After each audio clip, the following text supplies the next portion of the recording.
Pas një natë e plot emocione dhe krenari në Leskovsk, kombëtarja e Shqipërisë është rikthyer në atë dhe me zduar trokitjeve, flamujve dhe proritjeve të qindra tifozëve që kishin mbushur aeroportin Nën Tereza në Rines.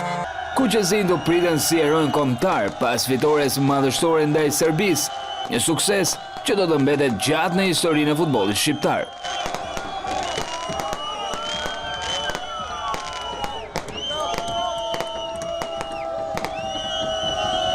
Qindra tifoz, fëmijë të pajisur me flamuj dhe veshje kombëtare kishin ardhur për të përshëndetur skuadrën. Thirrje dhe këngët patriotike jehonin në aeroport.